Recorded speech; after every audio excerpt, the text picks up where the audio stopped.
What's happening, everybody? It's your boy Charles Wells coming at you, the host of SWACtalk, the show we cover the SWAC inside and out. Coming at you with this Magic City recap.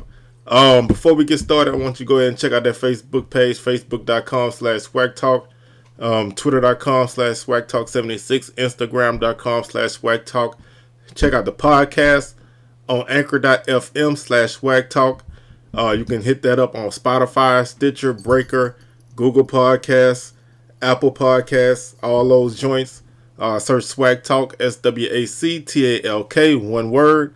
And since you're here on YouTube, man, why don't you go ahead and subscribe? We up to 24 subscribers in like 2 weeks.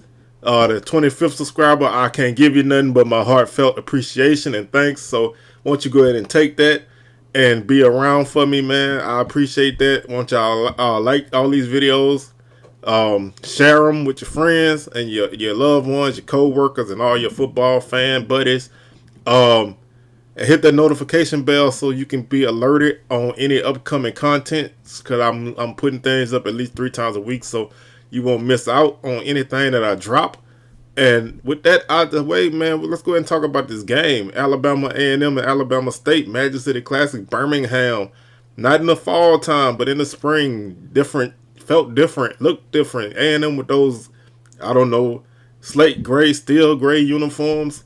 Alabama in the all white. Alabama State in the all white. You know, just a really different combo for the Bulldogs, but really nice looking. First half, you could tell they were kind of a little bit not as sharp as normal. They dropped a few passes. Alabama State tried to bleed the clock early and use the running game. Brian Nettles gets poked in the eye. And Chris Scott comes in, and he didn't really have it enough to really get them a dub. Glass got going in the second half. Him and Moore, they hooked up big time. 2 touchdowns, 38 and 44 yards each. So that's two long touchdowns to blow the game open. Adu Hilaire with a 2-yard reception for a touchdown. Ibrahim went over 100 yards again on 7 catches for 102 yards. Ezra Gray ran for 101 yards. Akil Glass showed off the wheels today. 45 yards rushing. He did get sacked once. Alabama State got some pressure on them early, but just could not really get anything going consistently. I do want to give a shout out to Wakefield Keon. Man, I don't know if y'all saw that play, but Glass hit him in the open field, and man, the defensive back was coming up to make the tackle. He changed directions real quick with the dead leg and broke my dude's ankles all to hell, and picked up some extra yardage. But that was one of those plays that you just like to see a guy kind of catch the ball in space and make a play. But Alabama A&M proved to be the best team in the SWAC East right now. They're gonna go on to the SWAC championship to face UAPB, who beat Prairie View on Saturday, 36-31. I think this is Alabama State's first appearance since 2010 or 2011. If you're a Bulldog fan or Alabama SWAC fan or whoever, and I can't remember. I know they played Prairie View, but I can't remember which year it was. Let me know in the comments, man. Hit me up and let me know which was it, 2011 or 2010. Pine Bluff last won the SWAC championship in 2012. They played Jackson State. They won that, led by Ben Anderson at quarterback that year. So this is going to be, I'm going to look ahead just a brief bit, but this game turned out to be a little bit more one-sided than I thought it was going to be, especially in the second half.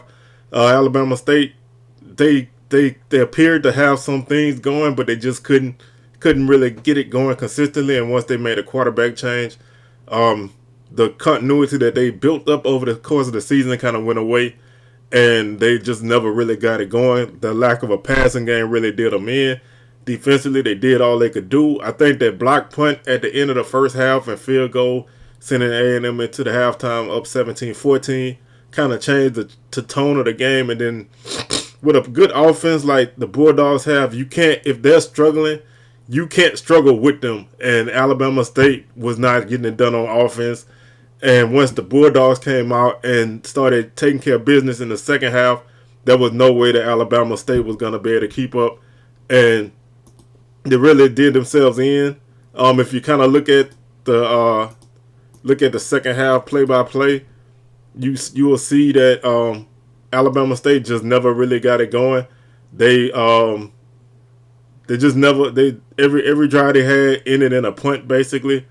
They just couldn't get it going in the second half, so they couldn't keep pace. And this is a game that most people thought would be a shootout. I thought it would hit 40 each because I just thought that Alabama A&M defense was not playing well for the point. I mean, obviously they've only played 2 games before this one, and you kind of look at your last game as the game that's gonna be indicative of what your team is. And they gave up a ton of yards and points to Jackson State, but Alabama State just did not have that kind of offensive attack. And for a half, they were in it. Second half, they just weren't. And so, not a lot more to say about this game. I don't know how much Ryan Nettles being out affected this game, but that's something that you can't really worry about. Just a quick touch on the other 2 games that took place today. Prairie View and Pine Bluff 36-31 Golden Lions. Like I said, they go in the SWAC championship. Prairie View had their opportunities. They turned the ball over 5 times. They had 11 penalties. They did not have any sort of a running game. And, those are 3 things that I like to say are keys to anybody's victory. If you're a team like Alabama A&M, you can kind of get away with not really running the ball a lot. But most teams, they need to have some sort of a running game. I think, for me, a number that I would point to as a team for rushing that would lead to success is like 130 yards. If you can run for that and throw the ball, if you run for 130, then obviously you need to throw the ball for over 200. But if you're running at least that much, you're keeping the defense honest. Prairie View did not do that. They didn't. I don't even know if they had a running back get a carry in that game. Tony Mullins was the leader non-quarterback rusher, and he's a receiver. Although I don't know, maybe they used him as a running back in this game. I didn't get to watch that game, so I can't really speak on that. But when you don't have any running game and you have a defense who is capable, and they've had a ton of tackles for loss in that game, you're hanging them out to dry. Penalties, 11 penalties is never going to win you a game unless you're just blowing somebody out. 5 turnovers, same thing. Those are things that can bring down really good teams. Look at a team like Southern, who is now going to be sitting at home with only 1 loss because the game that they had against Pine Bluff, they had a gang of penalties and a gang of turnovers. I don't care how good you are, those 2 things are really hard to overcome. And Prairie View, they were coming off of a pause. They were 2-0 at that point, but they were coming off of a pause, and they just were sloppy in a lot of ways. And Pine Bluff, hung around, and once they made their move, they were able to hold off Prairie View, even though they had a huge miscue at the end of the game. They ran a play instead of letting the clock run down and call a timeout, and took a sack. And Prairie View got the ball at the 50-yard line with 8 seconds, but they weren't able to do anything with it. So they were able to escape in that game, and now they're going to the SWAC championship. And if you look at where Pine Bluff went after they won their championship in 2012, they went straight downhill. They hit rock bottom in like, I would say, like 2016, 2017. 2018 probably was like the bottom. They had a really young team that year. A lot of guys playing who weren't ready to play, and they got blitzed by South Dakota State that year, 90-6, and took a lot of blowouts in that game. Their pass defense was atrocious. They did have some pieces on offense. They had Taylor Porter, who was coming to his own at that point in time, but 2019 was the start of the rise. That was their first winning season. They went 6-5 in 2019. That was their first winning season since that SWAC championship year, and now they're undefeated in conference play and going back to the championship. So that's a nice little ebb and flow and a nice little story to talk about. A&M is in the same kind of boat. They had some down years. Didn't have a winning season before 2018 when they went 6-5 in Connell Maynard's first year, and he's got those guys turned around, and they playing with the kind of attitude and attention to detail that he loves on offense, and they're gonna be a force to be reckoned with for a long time. I didn't really shout him out, but shout out to Pine Bluff coach Doc Gamble. This is his first year as a head coach, and he's doing a good job. He's working with what Coach Cedric Thomas left him, and now he has those guys playing for a championship. So two good turnaround stories for interesting spring season. No team. This is the first year, obviously since 2012, that we don't have Southern, Jackson, Alcorn, or Grambling in the championship. So this is unfamiliar territory for a long time. So we have some fresh blood in here, which is gonna only lead to an even more exciting fall time because you're gonna have those teams want to shake back and get back into this. So that's another interesting tidbit. I'm gonna touch on the Bayou Classic very, very briefly because not a lot to say. Grambling came in under shorthanded, and they I thought it was imperative that they get off to a high starter offense, at least to kind of move the ball a little bit for confidence. But Southern's defense smothered them the entire first half. They only gave up 200 yards of offense the entire game, 65 yards passing allowed to Grambling. Southern ran the ball for over 230 yards. They passed the ball for 280, I think. So they had over 500 yards of offense. And they did what they had to do. It was the biggest margin of victory in the history of the Bayou Classic since the Bayou Classic was formed in 1974. The largest margin of victory in this Grambling Southern series since I believe they said 1939. So this was just a very lopsided game. It was really a game that two teams in different directions, and the team who was the better team did what they were supposed to do. It was, one of those kind of games. And, sometimes you see those kind of games where that the favorite team kind of comes out lax and they allow the losing team to stay in the game. But Southern really did a good job of taking care of business and just getting that game over with. And now they finished their season at 5-1. Groundling is 0-4. And mercifully, their season is over. I do like Elijah Walker at quarterback. He's going to need some consistency. But he didn't have much of an offensive line, and they didn't really commit to running the ball that much, even though I know Southern was smothering them on the run game, but they still didn't really do a lot. He showed off some wheels, and he made some good passes when he was able to get the ball out quickly, which is something that you need to do with a quarterback that don't have a lot of experience. You don't want him sitting in the pocket and holding the ball and reading a lot. You need him to get that ball out to, even if you had to give him one read routes, you need to do something to get the ball out of his hands quick to limit his thinking and limit how many decisions he needs to make. If he see it, he throw it. He did that really good on their one touchdown drive. And, if I know Groundling has a highly ranked quarterback coming in the fall, so I don't know how much of a battle it's going to be if that kid's going to be ready to play as a true freshman. Obviously with no early enrollment or nothing like that, will he be ready? But Walker could be a good stopgap.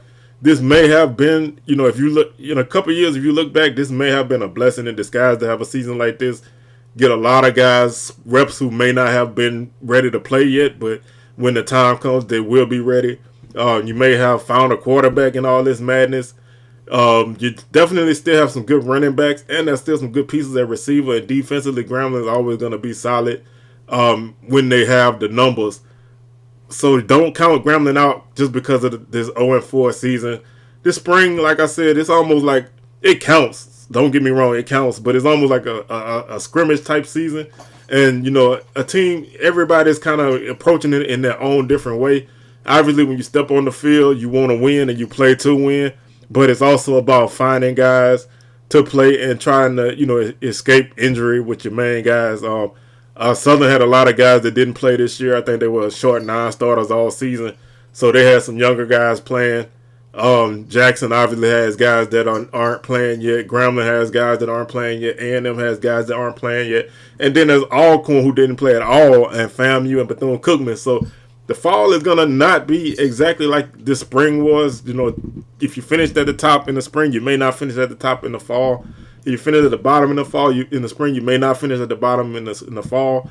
So it's going to be a highly, highly entertaining and competitive season come fall time. So we still do have 2 games on the schedule. I know for sure that Alabama A&M and Valley play on Saturday. Texas Southern and Pine Bluff are scheduled to play, but Texas Southern had to cancel their game against Valley because of COVID. So I'm quite sure that means the Pine Bluff game won't be played. So that leaves Pine Bluff, if possible. Pine Bluff may be off the week before the SWAC championship game. If I'm Alabama A&M, I'm calling that SWAC and saying, bro, we don't even need to play Valley. If these dudes ain't playing, I don't want to play Valley and risk somebody getting hurt, and these dudes are sitting at home. So this is going to be interesting to see how they approach this upcoming week, because technically this week was not even supposed to have any games. This past Saturday was supposed to be the last week of the season, but due to COVID and all of that kind of stuff, these games take place. Also, I forgot, Jackson State and Prairie View is also playing on Saturday in a game that obviously doesn't mean anything in the standings. So we'll see how everybody approaches all these games. So again, Charles Wells, your host of SWACtalk. We'll be back on Tuesday with a little bit of content on YouTube, and Wednesday the podcast will be back with the preview of whatever games we have upcoming in week 9, and then we'll go from there. So once again, hope everybody enjoyed their Sunday. I'd like to salute everybody and thank y'all for watching, man. Again, we are 24 subscribers. Number 25. If you become number 25, much love. That's all I can give you right now. But hey, I appreciate it 100%, and thank you for everybody who has subscribed. And I know a lot of y'all are really enjoying what I'm doing, and I thank y'all because I enjoy doing it for y'all. Let me know in the comments who you like in the SWAC championship, Pine Bluff, A&M. Which one, who you think gonna win, and we'll talk about it, man. So we'll see y'all guys on Tuesday with a little bit more YouTube content, and we are out.